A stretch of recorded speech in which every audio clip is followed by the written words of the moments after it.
কিন্তু উম্মত পড়বে না। আরো কমায় নিয়ে আসেন, আরো কমায় নিয়ে আসেন। কিন্তু লজ্জার ছাপ চেহারায় ছিল, বলতেছিল লজ্জা লাগে, 9 বার গেলাম আবার যাব। কিন্তু দিলে আগুন জ্বলতেছিল, না পড়লে এই চেহারাটা আল্লাহকে কি করে দেখাবো। আমার মনে হয় তখনই আল্লাহ কানে কানে বইলা দিছিলেন, বন্ধু যান, নিয়া যান, পড়বে 5 ওয়াক্ত, সোয়াব দিব 50 ওয়াক্তের। পরিশ্রম কমায় দিলাম, সোয়াব কমাবো না, বরং আরো বাড়ায় দিব। বাজমাত পড়লে 1 ওয়াক্তের সোয়াব 270 ওয়াক্তের দিব। মক্কায় পড়লে 1 লক্ষ ওয়াক্তের দিব, মদিনায় পড়লে 50,000 ওয়াক্তের দিব, বাইতুল মুকাদ্দাস পড়লে 25,000 ওয়াক্তের দিব। সাথে সাথে বন্ধু নিয়ে যান, আমি ডাইকা ডাইকা পড়ায় নিব। অফিস ওয়ালাকে অফিস থেকে ডাকবো, আদালতওয়ালাকে আদালত থেকে ডাকবো, খামারওয়ালাকে খামার থেকে ডাকবো, মেইলওয়ালাকে মেইল থেকে ডাকবো, হাটওয়ালাকে হাটের থেকে ডাকবো, বাজারওয়ালাকে বাজার থেকে ডাকবো, ঘাটওয়ালাকে ঘাটের থেকে ডাকবো, রোডওয়ালাকে রোডের থেকে ডাকবো, বাড়িওয়ালাকে বাড়ির থেকে ডাকবো, ঘরওয়ালাকে ঘর থেকে ডাকবো। এমনকি ঘুমায়া থাকলেও আমি উঠায়া নিব। আসসালাতু খায়রুম মিনান নাওম বইলা আমি ঘুমের থেকে উঠায়া নিব। একটা আদর্শের উপরে চলেন, আজকে আমরা একমত হই যে আজকের থেকে আমরা নামাজ ছাড়বো না। ওয়াদা? হ্যাঁ, পাক্কা? নামা আরেকটা কাজ করতে হবে, তাইলে ইনশাআল্লাহ ইহুদিদের স্লোগান ভাঙ্গা যাবে। ওরা কিন্তু আজকে স্লোগান দিতেছে, আমি প্রমাণ দিতে পারবো আপনাকে। ওদের কিতাবে লেখা আছে এটা সত্য, আপনি প্রমাণ নিলে নিতে পারেন আমার কাছ থেকে। আজ থেকে বলি না আমি, এটা 90 দশক থেকে বলি, কারণ আমার কাছে অকাট্য প্রমাণ আছে। ওদের কিতাবে লেখা আছে যতদিন ফজরের জামাত আর জুমার জামার সমান না হবে, 200 কোটি জান দিলেও কোনো কাজে লাগবে না। বিজয়ের পালা শুরু হবে না। আল্লাহর ঘর খালি আপনাকে বিজয় দেয় তো দেয় কি কইরা? এটা কি বিবেকে বোঝেন না? 5 বেলা আল্লাহ ডাকে, আর 90% মসজিদে আসে না, যায় নামাজে দাঁড়ায় না, যেই জায়গায় আসে ওই জায়গায় দাঁড়ায় আল্লাহু আকবার বলে না। ওকে সাহায্য করে তো করে কি কইরা? আপনি জিতা যাবেন শক্তি দিয়া? জিতেন না, জিতেন না। কোথায় জিতলেন এই পর্যন্ত? কোথায় জিতলেন? কোথায় জিতলেন? 1400 বছর আগে সাহায্য কোথায় আপনার সাথে বলেন? কোথায়? 500 বছর আগের সাহায্য কোথায়? 1000 বছরের আগের সাহায্য কোথায়? শুধু চিৎকার দিয়া মানুষের ব্রেন উল্টা করলে হবে না। উচিত তো ছিল গাছে ফল আসলে ঝুঁকবে, কিন্তু আমি তো দেখি আমার সমাজের শিক্ষিত লোক বেশিরভাগই, বড় পার্সেন্টেজ আমার সমাজে শিক্ষিত লোকগুলো আল্লাহর থেকে দূরে। আমি তো মাঝে মাঝে ভাইবা আমার যোগ বিয়োগ মিলে না, যে ডাক্তার বেনামাজি হয় কি করে? ও তো আল্লাহর কুদরত দেখে শরীরের ভিতরে, ঠিক না? কি বলেন? এর চেয়ে বড় কুদরত আর কি দেখাবো? চলেন একটা উদাহরণ দেই। মানুষের অঙ্গের ভিতরে দেখার মধ্যে সবচেয়ে ছোট অঙ্গ কোনটা বলতে পারেন? হ্যাঁ, আরে বলেন না। চোখ। চোখ দেখার ভিতরে সবচেয়ে ছোট অঙ্গ চোখটা, ঠিক না? চোখের তুলনায় দেখতে নাকটা চোখের থেকে বড় মনে হয়, ঠিক না? কানটাও, ঠোঁট, হাত পাও তো আছেই, ঠিক না? সারা দুনিয়ার চোখের ডাক্তারকে যদি মধুবাগের ইমাম আর খতিব সমিতি যদি ডাইকা নিয়ে আসে এই মাঠে, আর যদি জিজ্ঞাসা করে যে শত শত বছর চোখ নিয়ে গবেষণা, বলো এটা শেষ হবে কোথায়? তো সারা দুনিয়ার চোখের ডাক্তাররা একটা মুস্কি হাসি দিবে আর বলবে গবেষণা চলতেছে, এটা বলতে পারি, কিন্তু শেষ কোথায় হবে এটা দুনিয়ার কারো জানা নাই। এটার কিনারা কোথায় আমরা জানি না। এতটুক জায়গার ভিতরে যদি ফিট করতে পারে, এটাই তো আল্লাহ বলে।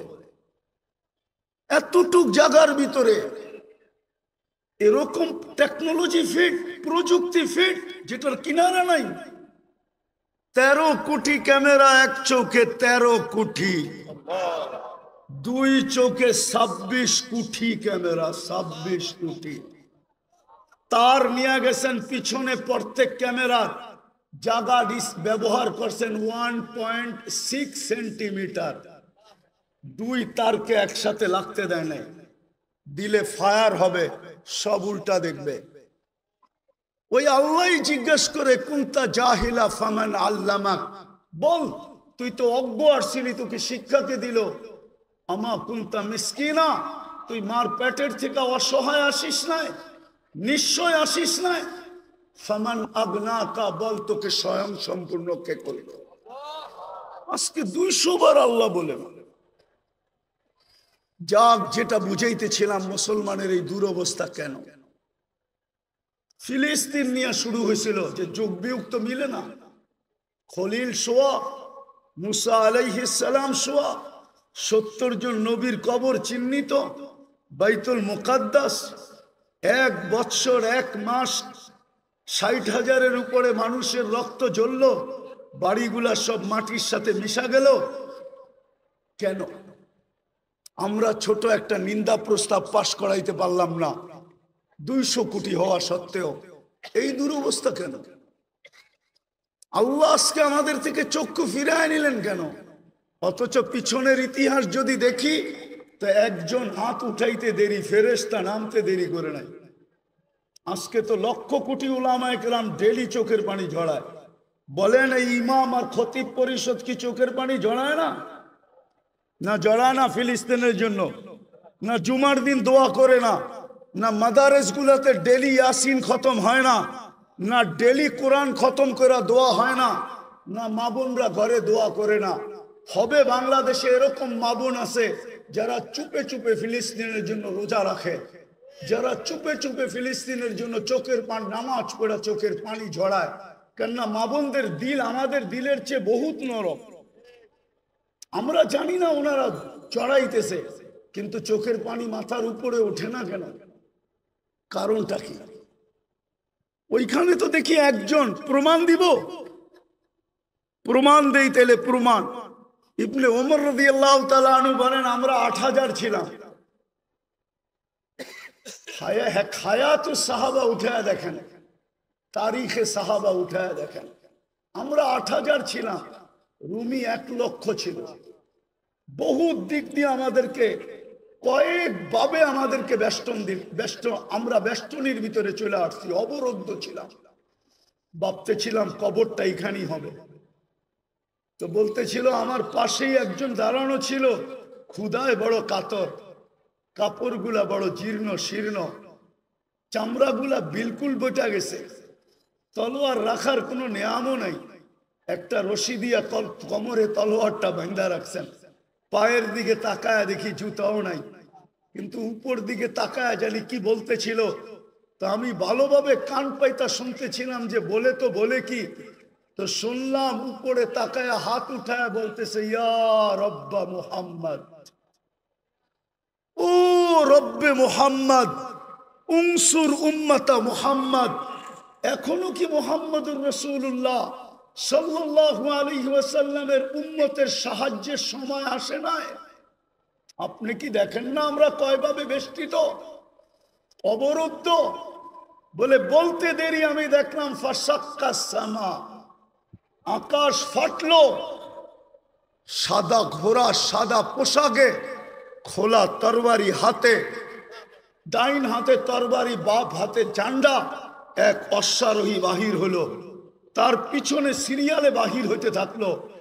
চোখের পলকে প্রথমটা মাথার উপরে এসে একটা চিৎকার দিল, আবশির ইয়া উম্মতে মুহাম্মদ, ও উম্মতে মুহাম্মদী সুসংবাদ গ্রহণ করো, যা নুসরা রব্বা মুহাম্মদ, মুহাম্মদুর রাসূলুল্লাহ রবের সাহায্য চলে আসছে। ইবনে ওমর রাদিয়াল্লাহু তাআলা আনহু বলেন আমি সামনের দিকে তাকাইলাম, তো দেখলাম রুমিরা ভাগতেছে। কেন যে ভাগতেছে এটাও বুঝতে পারলাম না। যে যেদিকে পারতেছিল ভাগতেছিল, আমরা পিছু নিলাম। যাদেরকে জাহান্নামে পৌঁছায় দিলাম, বাকি ভাইগা গেল। আমরা গনিমতের মাল জমা করে পাহাড় বানায় দিলাম। একজনের জন্য তো সাহায্য আসতো। এরকম কথা কি কিতাবে হাজারো লেখা নাই? না লেখা নাই? হুজুররা বলুক, লেখা নাই। আরে সাহাবা তো সাহাবা, আল্লাহর ওয়ালির কারণে সাহায্য আসে না, না আসে না? রাজা গৌর গোবিন্দ তো রাজাই ছিল, ঠিক না? কি আরে বলেন না, ছিল না ছিল না? শাহজালাল রহমতুল্লাহ আলাই কোনো কি সেনাবাহিনী নিয়ে আসছিলেন নাকি? হ্যাঁ, ওনার সফর সঙ্গী ছিল কয়জন? টোটাল 12 জন। টোটাল 12 জন ছিলেন সফর সঙ্গী। ওনার হাতে তো কোনো তলোয়ারও ছিল না, শুধু জায়নামাজই ছিল, ওইটাই সুরমায় বিছায়া দিছেন। সুরমা চিনছে কে জায়নামাজ বিছাইছে, বিজানোও যাবে না, ডুবানোও যাবে না, বরং ওই পারে পার করে দেওয়া দিতে আমি বাধ্য। পার করছেন না করেন না? শুধু এই অবস্থা দেখেই তো বাইগা গেছে, ঠিক না? আসামে বাইগা চলে গেছে, সিলেট খালি করে দিছে। আপনি ভাবছেন রাজা গৌর গোবিন্দ শুধু, রাজা গৌর গোবিন্দ শুধু শাহজালাল রহমতুল্লাহ আলাইকে দেখছেন? ওকে কবর থেকে উঠায় আয় না, জিজ্ঞেস করলে না বোঝা যাবে কি দেখছে? হ্যাঁ, কি ওলামা একমত না দুই মত? ওরে কবর থেকে উঠায় আয় না, জিজ্ঞেস করলে না বোঝা যাবে ও কি দেখছে? ও কি শাহজালাল দেখছে? হইতে পারে শাহজালালের পিছে বিরাট বড় এক ফেরেশতার বাহিনী দেখছে। সত্য এটাই। আজকে কেন সাহায্য নাই? কারণটা কি? আমি আপনাদেরকে কারণ বুঝাইতে চাইতেছি, শেষ কাজে কারণ বুঝাইতে চাইতেছি কেন এই দুরবস্থা। আজকে মুসলমান শেষ করে দিতেছি। আজকে মুসলমান, নারী বলেন, পুরুষ বলেন, যুবক বলেন, বৃদ্ধ বলেন, শিক্ষিত বলেন, অশিক্ষিত বলেন, আজকে আল্লাহর হুকুমকে ছেড়ে দিছে, আল্লাহকে নারাজ করে ফেলছে। নারাজ। আজকে আল্লাহ আমাদের উপরে নারাজ, সত্য নারাজ। নাইলে আমার বিবেকে, আমার কাছে যুগ বিয়োগ মিলে না। কেন ফিলিস্তিনে অন্য দেশে ফাটতো তো আমার মনকে বুঝাইতে পারতাম, কিন্তু ফিলিস্তিন ঘুরে আসার পরে আর আজকের পটভূমি চিত্র আমার কাছে মিলে না। যে মিলবো তো মিলবো কি করে? ওইখানে তো খলিল শোয়া, ওই জমিন, ওইখানে বোম ফাটে কি করে? অথচ সবচেয়ে বেশি আবাবিলের বসবাস হইল ফিলিস্তিনে। সবচেয়ে বেশি দুনিয়ার আবাবিল যেটায় বাস করে ওটা হলো ফিলিস্তিন। হুকুম দেন না কেন? আরেকটা কথা বুঝাইতে চাইতেছি, প্রতিদিন তো 17 বার 32 বার আমরা আবেদন করি আল্লাহর কাছে। প্রতিদিন তো 32 বার আবেদন করি, গায়রিল মাগদুবি আলাইহিম ওয়ালাদ-দাল্লিন। ইমামের মাধ্যমে করি, একা একই করি। যখন ইমামের মাধ্যমে করি, মাঝে মাঝে তো কিছু, আমি কারোর সাথে বিরোধ করতে চাইতেছি না, কিছু মসজিদ তো এরকমও আছে যে আমিন বইলা এত জোরে বলে যে ছাদও উড়া যাওয়ার আশঙ্কা হয়, ঠিক না? কিন্তু আমরা কি বলি? এটা আবেদন তো করি আল্লাহ দুইজনের হাত থেকে আমাদেরকে বাঁচান, কিন্তু ইহুদি নাসারা দুইজনের হাতেই তো আজকে আমরা সবচেয়ে বেশি নির্যাতিত। তাইলে আমাদের 32 বারের আবেদন যায় তো যায় কোথায়? আমাকে বুঝান। 32 বারের আবেদন আমাদের কোথায় গেল? আমরা যে সূরা ফাতিহা পড়লাম আর জোরে আমিন বললাম আর আস্তে বললাম, আমাদের এই বলাটা কোথায় গেল? কেন কবুল হয় না? কবুল হইলে তো এই অবস্থা হওয়ার কথা না। যে অবস্থা আজকে দেখতেছি, মুসলমানকে নিয়ে সবাই খেলে, ঠিক না? ফকির হইলাম আমরা, আর টাকা বিদেশে পাচার হইয়া বড় লোক হইল ওরা। আপনি ভাবেন যারা নিয়ে গেছে ওরা বড় লোক হয়েছে? ইম্পসিবল। আমি চিনি আমেরিকা, কানাডা চিনি, ইংল্যান্ড চিনি, সুইস ব্যাংক চিনি, আমি, আমাকে চিনাইতে হবে না। হ্যাঁ, আমি চিনি, বহুত মানুষকে চিনি, 2-4 জন প্রেসিডেন্টও চিনি যারা ট্যাক্সি চালায়, ট্যাক্সি, আমেরিকাতে ট্যাক্সি চালায়। অবশ্য আমাদের দেশের না, আফ্রিকান দেশের। নিয়ে গেছিল খুব, এখন ট্যাক্সি চালায়। কেন এই দুরবস্থা? একটু ভাবেন। চলে তো যাব, থাকা তো যাবে না, পুঙ্খানুপুঙ্খানু হিসাব তো নিবে। সত্য তো এটাই। যদিও কেউ মাঝে মাঝে জিজ্ঞাসা করে, হুজুর 60 বৎসরের হিসাব নিতে 50,000 বৎসর লাগবে কেন? তো আমি বলি, শোনো, তুমি ডেলি কতটুকু অক্সিজেন, কয়বার শ্বাস প্রশ্বাস নিছিলে? কয়বার? আরে 1,60,000 বার। তো মাসে কত নিছিলেন? বৎসরে কত? 60 বৎসরে কত? স্বাভাবিক শ্বাস নেওয়ার দাম তো আমাদের দেশের এক শিল্পপতি আমাদেরকে শিখায় গেছিলেন, কিন্তু আমরা তো এটাকে মাথায় ধারণ করি নাই। 2020 করোনা লগ্নে বাংলাদেশের প্রথম সারির এক শিল্পপতি মারা গেছিলেন। ওনার জন্য ডাক্তারের টিম যখন চায়নার থেকে আনা হলো, আর উনি ভেন্টিলেটারে ছিলেন, তো উনি কামরায় ঢুকার পরে ডাক্তারদেরকে বলছিলেন, আমার সুস্থতার প্রয়োজন নাই, আমাকে শুধু স্বাভাবিক শ্বাস নিতে দাও, আমি তোমাদেরকে আমার পুরা কোম্পানি লেখা দিব। পেপারে আসছে, পেপারে জান মিডিয়া লেখা আছে এখনো। আমি নাম বলতেছি না। আপনি যে ডেলি স্বাভাবিক শ্বাস নিতেছেন, এটার বিনিময়ে কি করছেন? এই হিসাব কিন্তু মিলাই দিতে হবে।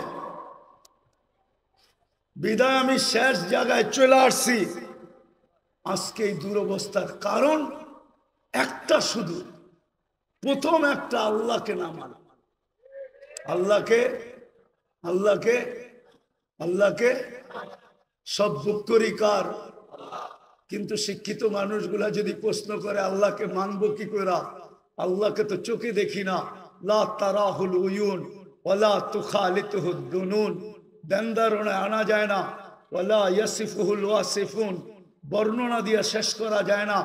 আল্লাহ তো একটা পদের মালিক না, আল্লাহ তো শুধু আল্লাহ না, আল্লাহ তো রহমান, আল্লাহ তো রহিম, আল্লাহ তো মালিক, আল্লাহ তো কুদ্দুস, আল্লাহ তো সালাম, আল্লাহ তো মুমিন, আল্লাহ তো মুহাইমিন, আল্লাহ তো আজিজ, আল্লাহ তো জব্বার, আল্লাহ তো মুতাকাব্বিরুল খালিকুল বারিউল মুসাব্বিরুল গফফারুল কহ্হারুল ওয়াহ্হাবুর রাসাকুল ফাত্তাহুল আলিমুল কাবিদুল বাসিতুল খাফিদুর রাফিউল মুইজ্জুল মুদিল্লুস সামিউল বাসিরুল হাকামুল আদলুল লতীফুল খবীরুল হালিমুল আযীমুল গফুরুশ শাকুরুল আলিয়ুল কবীরুল হাফিজুল মুকিতুল হাসিবুল জলিলুল করিমুর রকিবুল মুজিবুল ওয়াসি আল হাকিমুল ওয়াদুদুল মজিদুল বাঈসুশ শহীদুল আকবুল ওয়াকিলুল কবিয়ুল মতিনুল ওয়ালিদুল হামিদুল মুসি আল মুবদি আল মুঈদ আল মুহয়ি আল মুমীত আল হায়্যু আল কাইয়্যুম আল ওয়াজিদ আল মাজিদ আল ওয়াহিদ আল আহাদ আল সামাদ আল কাদির আল মুক্তাদির আল المؤخر الأول والآخر الظاهر والباطن الوالي المتوالي البر التواب المنتقم العفو الرؤوف مالك الملك ذا الجلال والإكرام المقسط والجامع والغني والمغني المانع الضار النافع النور الهادي البديع والباقي الوارث والرشيد الصبور جل جلاله الله تو 99 পদের মালিক। আল্লাহকে মানব তো মানব। প্রশ্ন যদি করে কি করে মানবো? এই জন্যই আল্লাহ বলছেন সিরাতুন নবী লাকাদ কানা লাকুম ফি রাসূলিল্লাহি উসওয়াতুন হাসানা আতিউল্লাহ ওয়া আতিউর রাসূল। আমার বন্ধুকে মাইনা দেখায় দাও। কিন্তু আফসোস তো এইখানেই, বন্ধুকে যদি এই উম্মত মানতো তাহলে সবচেয়ে বেশি বন্ধুর আদর্শ মুসলমানের ঘরে নির্যাতিত হতো না, ঘৃণিত হইতো না, অবহেলিত হইতো না, দীক্ষিত হইতো না, লাঞ্ছিত হইতো না, বঞ্চিত হইতো না। এটাই তো কাঁদি শুধু। নাইলে মুসলিম যুবক 50 টাকার চুল 500,000 টাকা দিয়ে কাটবে কেন? বিজাতির রঙে রঙিন হবে কেন? ও কি রসুল কি আদর্শ দেয় নাই চুল কাটার? না দেয় নাই। রসুলের আদর্শ মতো চুল কাটলে তো চুলের প্রত্যেক চুলে সওয়াবও পাইতো, আল্লাহ রাজি থাকতো, কিয়ামতের দিন হাত পাতার সুযোগ হইতো। যুবক যদি আল্লাহর রসুলকে কিয়ামতের দিন দেখতে দেরি, হাত পাততে দেরি করতে পারতো না, হাত পাততে পারতো। যদি জিজ্ঞাসা করতো হাত পাতিস কেন? আপনার আদর্শে চুল কাটছি, সওয়াব তো পাইছি, কিন্তু আপনার পক্ষ থেকে কিছু দিবেন না? বকশিস কি দিবেন না? মজুরি পাওয়ার পরেও তো হাত পাতে কেন? একটু বকশিস দেন না। এই মাইকালারও তো পুরা টাকা নেওয়ার পরে অপারেটররা হাত পাতবে, আমাদেরকে কিছু বকশিস দিবেন না? জিজ্ঞাসা করেন পাতবে কি পাতবে না? যুবক তো কিয়ামতের দিন হাত পাততে পারতো। আমার মা বোনরা কেন নেটে দেখা সাজুগুজু করে? সমস্ত কাপড় চোপড়ের ডিজাইন কেন নেটের থেকে আনে? ইসলাম কি কাপড়ের ডিজাইন দেয় না? ইসলাম কি সাজগোজ দেয় না? আমি তো এই কাঁদি, সারা বাংলাদেশে কেউ তো দেখাইতে পারবে না। আজ পর্যন্ত তো পেলাম না যে কোনো মহিলা আমাকে চিঠি লিখলো যে হুজুর আমি করছি। আমি তো বলি আজ পর্যন্ত তো কোনো হুজুরদের বউকেও পেলাম না যে বাসর রাতের শ্বাসটা ফাতেমার মতো সাজছে। বাসর রাতের শ্বাসটা তো তার বান্ধবী তাকে যেরকম সাজাইছে ওরকমই সাজছে, প্রতিবেশীরা যেরকম সাজাইছে ওরকম সাজছে। নাইলে একটু পয়সাওয়ালা হলে পার্লারে যা যেরকম ডিজাইন চয়েস করছে ওই ডিজাইনে সাজা আসছে। কিন্তু ফাতেমার সাজে তো সাজে নাই। ফাতেমা কি বাসর রাত্রে সাজে নাই? কিতাবে কি নাই ফাতেমার সাজ? শাইখুল হাদিসরা কি জানে না, যে মুহাদ্দিসরা জানে না যে ফাতেমার সাজ কিরকম ছিল? আজকে যদি ওই মহিলা সাজতো, কালকে কিয়ামতের দিন যখন আল্লাহ বলতো ফাতেমা রাদিয়াল্লাহু তাআলা আনহার হাতে ঝান্ডা দিয়া, ফাতেমা তোর মেয়েদেরকে ডাক আর চল জান্নাতের দিকে, তো এই মাও তো যে বোনও তো যে দাঁড়াইতে পারতো, এই মাও তো যে দাঁড়াইতে পারতো, এই মেয়েও তো যে দাঁড়াইতে পারতো। ফাতেমা যদি জিজ্ঞাসা করতো তুই পাশে দাঁড়াইলি কেন, বলে আমার কাছে কিছু নাই বটে, কিন্তু বাসর রাতের শ্বাসটা আপনার মতো ছিল, বিদায় পাশে দাঁড়াইলাম, দেখি আমাকে একটু নিয়ে যান কিনা। আজকে আল্লাহ রসুলের আদর্শের স্বাস্থ্য নাই। আপনার সাহায্য হবে তো হবে কি কইরা? চিৎকার দিয়া সবকিছু জিতা যায় না, সম্মেলন করে সবকিছু করা যায় না। আপনি আমাকে বুঝাইতে হবে না, রাগ হেন না, আমার চোখের পানি শেষ। আপনি ছোট পাতলা চশমা দেখেন তো, তাই না? ভিতরে একটা মোটা লেন্স বসানো আছে, অপারেশন করে ভিতরে আমার লেন্স বসানো আছে। চোখের পানি শেষ কানতে কানতে, দুনিয়া কম দেখি নাই। এই জন্য বলি হুজুররা একমত নাও হইতে পারে আমার কাছে। আজকে মুসলমানের দুরবস্থা, যারা নবীর আদর্শকে ঘৃণা করে, নবীর আদর্শকে ধিক্কার দেয়, যারা নবীর আদর্শকে লাঞ্ছিত করে।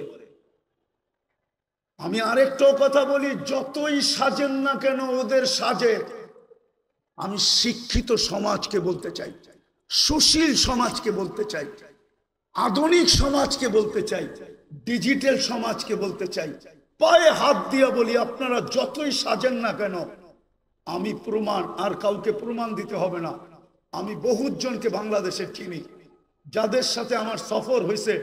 এয়ারপোর্টে 3 ঘন্টা থেকে 6 ঘন্টা পর্যন্ত বসার লোক আমি চিনি, ইমিগ্রেশন বসায় রাখছে। আর আমি অহংকার করে বলতেছি না, উর্দে 5 মিনিটের বেশি কোনো এয়ারপোর্টের ইমিগ্রেশনে আজ পর্যন্ত দাঁড়াইতে হয় নাই, 5 মিনিটের বেশি। কিন্তু আমি চিনি, নাম বলবো না। আমার বয়ান যদি ওরা শুনে বলবে হুজুর নাম বলে নাই, খুব ভালো করছে, নাইলে আমাদেরকে মানুষ চিনত। আমি চিনি আমার সমাজের লোক যারা ওদের সাজে 100% কেন, ওদের চেয়ে আপডেট সাজা ছিল, কিন্তু পাসপোর্ট যখন পাঞ্চ করছে তো বাহির হয়ে আসছে ধর্ম ইসলাম। বলছে তোর ধর্ম তো ইসলাম, তুই আমাদের চেয়ে বেশি আপডেট। সন্দেহ আল্লাহ ঢুকায়া দিছে, বস তুই, তোকে আগে যাচাই বাছাই করে নেই। 3 ঘন্টার থেকে 6 ঘন্টা পর্যন্ত যাচাই বাছাই করছে। শুনে রাখো যুবক, তুমি যতই ওদের মতো 14 তারিখ উদযাপন করো, আর যতই 31st নাইট তুমি উদযাপন করো, ওদের যত কালচার তুমি নিজের ভিতরে আনো না কেন, কিন্তু এক জায়গায় তুমি ধরা খাওয়া। আজকাল সবকিছু অনলাইনে। তোমার জন্ম নিবন্ধন যখন করতে গেছে তোমার মা বাবা, তো ভুলে হইল ধর্ম ইসলাম লেখা দিয়ে আসছে। স্কুলে যখন ভর্তি করাইতে গেছে তো মনের বিরুদ্ধে হইলো ইসলাম লেখা দিয়ে আসছে। আইডি কার্ড যখন বানাইতে গেছে তো তোমার মনে না চাইলেও তুমি ধর্ম ইসলাম লেখা দিয়ে আসছো। পাসপোর্ট যখন বানাইছো তখনও তুমি ধর্ম ইসলাম লেখা দিয়ে আসছো।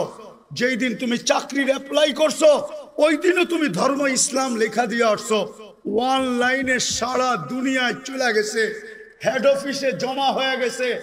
অনলাইনের হেড অফিস হলো তেল আবিব, আমাকে চিনাইতে হবে না। অনলাইনের হেড অফিস হলো তেল আবিব, তেল আবিবে চলে গেছে। তুমি মুসলিম, তোমার সাজের দিকে ওরা দেখবে না। আমার বয়ানে আছে, বয়ানে 2008-এর কাহিনী, 2008-এর কাহিনী আমার বয়ানে আছে, বয়ানে। তোমার সাজগোজ ওরা দেখবে না, সাজগোজ। আমি যেদিন জার্মানির ভিসা নিতে গেছি, 6 দিন আগে আমার বড় ছেলে মারা গেছিল। আমি 6 দিন পরে জার্মানির এমবেসিতে গেছি, আমার ইন্টারভিউ ছিল।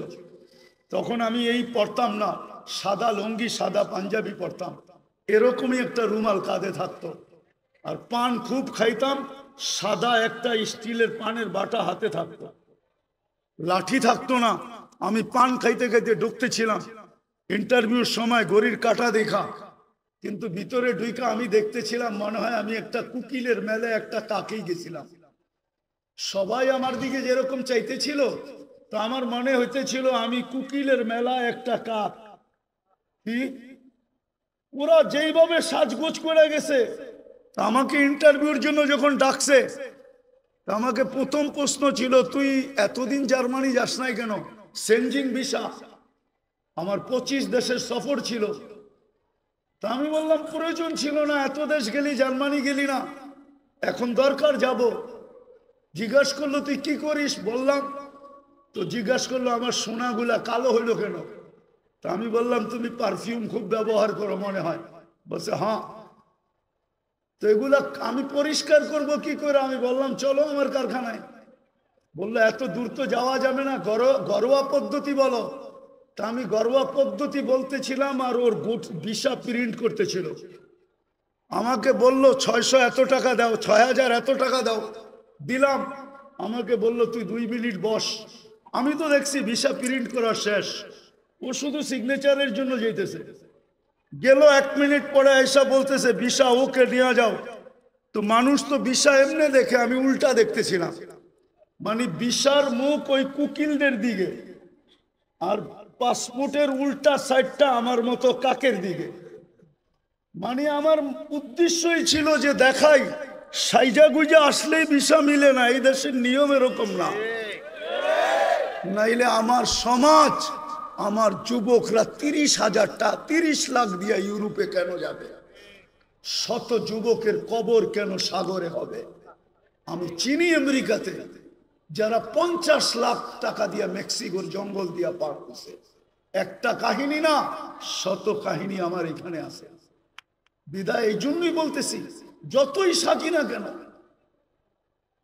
যেই সমাজকেই বলেন, যারাই বলে ওদের সাথে আমার চ্যালেঞ্জ, ও যতই সাজুক না কেন, যতই বিকেনি পড়ুক না কেন, 3 কোয়ার্টার পড়ুক না কেন, ওদের সুরে কথা বলুক না কেন, টকশোতে বৈশা ইসলাম বিদ্বেষী প্রচার করুক না কেন, কিন্তু ওরা জানে এই লোকটা কাগজে কলমে মুসলমান।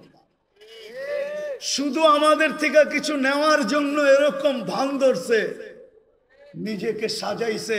ওরা কোনোদিন মনে প্রাণে আপনাকে মুসলমান, আপনাকে ওদের ভাবে না, ভাববে না, কোনো দিন না।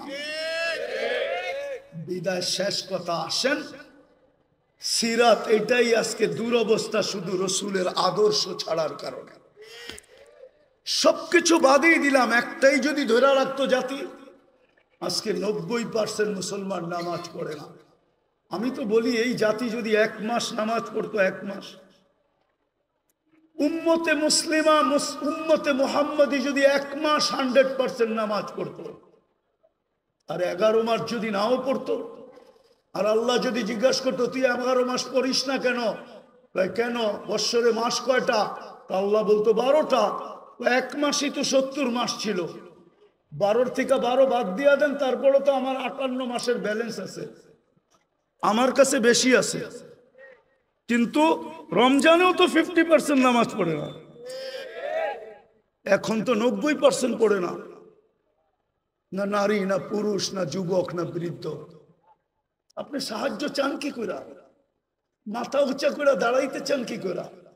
তিনবার তো আপনাকে নির্বাচিত করলেন মানুষ হিসাবে, মুসলমান হিসাবে, উম্মতে মুহাম্মদী হিসাবে, বাকিগুলা বললামই না। তিনবার তো আপনি আল্লাহর পক্ষ থেকে নির্বাচিত, তিনবারই তো কুদরতি হাতে নির্বাচিত। মানুষ তৈরি করছেন কুদরতি হাত দিয়া, মুসলমান হিসাবে নির্বাচিত করছেন সমগ্র মানুষের ভিতর থেকে কুদরতি হাত দিয়া, উম্মতে মুহাম্মদী হিসাবে নির্বাচিত করছেন কুদরতি হাত দিয়া। আপনি সাহায্য চান কি করে? আপনাকে সাহায্য করে তো করে কি করে? আপনার বিবেককে প্রশ্ন করেন, বলেন তো হুজুর আছে না, হুজুর থাকলে কি হবে? উম্মত। এটা হুজুর না, উম্মত। হুজুরও কয় পার্সেন্ট হুজুর বলেন? আরে বলেন না। 200 কোটির ভিতরে কয়শো কোটি হুজুর? 300 কোটি। কয় পার্সেন্ট হুজুর? বাংলাদেশে কয় পার্সেন্ট হুজুর? সারা দুনিয়ায় কয় পার্সেন্ট মুসলমানের ভিতরে হুজুর? হুজুর দেখা, দাড়ি দেখা, টুপি দেখা, জুব্বার পাগড়ি দেখা 90% মুসলমান নামাজ পড়ে না। আপনাকে সাহায্য করে তো করে কি করে বলেন? অথচ 5 বেলা কে ডাকে? কে ডাকে? আরে জোরে বলেন। কোন আল্লাহ? 99 পদের মালিক আল্লাহ ডাকে। সামান্য একটু পদস্থ ব্যক্তি ডাকে সাড়া না দিলে হাত কড়ি পড়তে হয়, বেরি পড়তে হয়। আমি জানি, আমি জানি, আমি কখনো মুখ খুলি না তো। আমার বললাম না আমি ঠান্ডা হুজুর, আমি জানি। আমি টঙ্গীর থেকে বয়ান করে বাহির হয়েছি, আমার গাড়িতে উঠবো, পিছের থেকে 2-3 জন আমাকে ধরছে, স্যার গাড়ি পাঠাইছে, আপনাকে এই রাত্রে যেতে হবে। কোথায়? জায়গার নাম বলছে যেটা বাংলাদেশের এক কোনায়। স্যারের প্রোগ্রাম কালকে দুপুরে। আমি বললাম আমার 3টা মাদ্রাসার প্রোগ্রাম আছে। বলছে স্যার এত কিছু জানে না, গাড়ি পাঠাইছে, আমাদেরকে পাঠাইছে, সোজা গাড়িতে বসেন, বাসায় ফোন করেন, সসজ্জায় আপনাকে কালকে আবার গাড়ি দিয়ে ঢাকা পৌঁছায় দিব। আমি ওই ব্যক্তি, আমি চিনি। সামান্য একটু কথা না মানলে হাতকড়ি হয়, বেড়ি হয়, জেল জরিমানা হয়।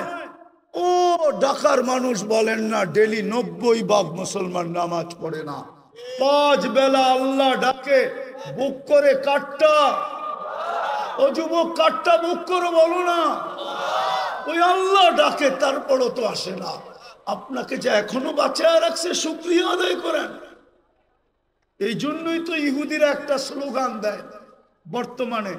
হিব্রু ভাষা তো বুঝেন না, শুধু চিৎকার দেন। ইহুদিদের একটা স্লোগান এখন চলতেছে, স্লোগান সারা দুনিয়ার ইহুদিদের, যেটা আমি আরবি ভাষায় বানায় নিয়ে আসছি।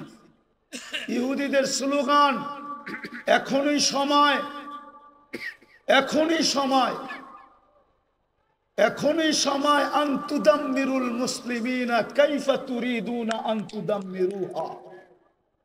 এখনই সুবর্ণ সুযোগ, যেমন মনে চায় মুসলমানদেরকে জমিনের সাথে মিশায় দাও, এখনই সুযোগ। আপনি বলবেন কেন? ওদের কিতাবে লেখা আছে যেই দিন ফজরের জামাত আর জুমার জামাত মুসলমানের সমান হবে, ওই দিন মুসলমানের বিজয়ের পালা শুরু হবে। ওরা শুধু আপনাদেরকে দেখে না, আপনাদের মসজিদের উপরও স্যাটেলাইট লাগায় রাখছে, সিসি ক্যামেরা লাগানো আছে। ওরা দেখে ফজরে কয়জন, জুমায় কয়জন। এই জন্যই ওরা চিৎকার দিতেছে এখনই সুবর্ণ সুযোগ। আরেকটা মনে উঠলো, যদিও বলা উচিত না, আপনি সাহায্য চান কি করে? সৌদি আরবের মতো দেশের পোশাকের কি অ্যাডভার্টাইজ দিতে যায়, খোলা আকাশের নিচে খোলা মঞ্চে উলঙ্গ ডান্স দেখেন না? আপনি সাহায্য চান কি করে? বলেন কি করে চান? কি করে চান? যুবকদের পায়ে হাত দিই, সারা রাত্র আনলিমিটেড। হয়তো ঘরে ওয়াইফাই আছে, নাইলে প্রতিবেশীর পাসওয়ার্ড আছে, নাইলে বন্ধুদের হটস্পট আছে। আর যদি তাও না থাকে তো ঢাকা শহরে এই মধুবাগে পাওয়া যাবে, সারা রাত্র নেট বিক্রি করার জন্য ও সজাগ থাকে। যার নেট শেষ, সাথে সাথে যোগাযোগ, সাথে সাথে এমবি পাঠায় দেয়। সারা রাত্র নেটের ভিতরে ঘুরতে থাকে, কি না দেখে? সাহায্য চান কি করে?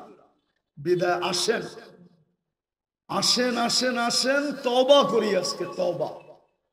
একটাই রাস্তা খোলা আছে উম্মতের সামনে, যদি 200 কোটি উম্মত তওবা করে।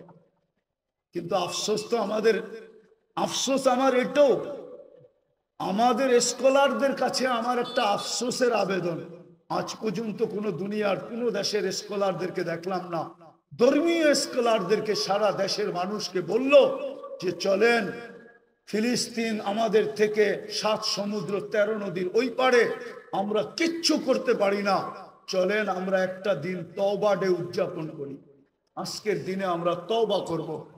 অথবা আজকের দিনটা আমরা ওদের জন্য রোজা রাইখা ইবাদতের ভিতরে কাটায় আল্লাহর কাছে মেসেজ দিব, আল্লাহ 7 সমুদ্র 13 নদীর এই পারে আমরা না টাকা পাঠাইতে পারি, না পয়সা পাঠাইতে পারি, না ওদের জন্য কাপড় পাঠাইতে পারি, না খাদ্য পাঠাইতে পারি, আমরা কিছু করার ক্ষমতা রাখি না, আমরা যাইতেও পারবো না।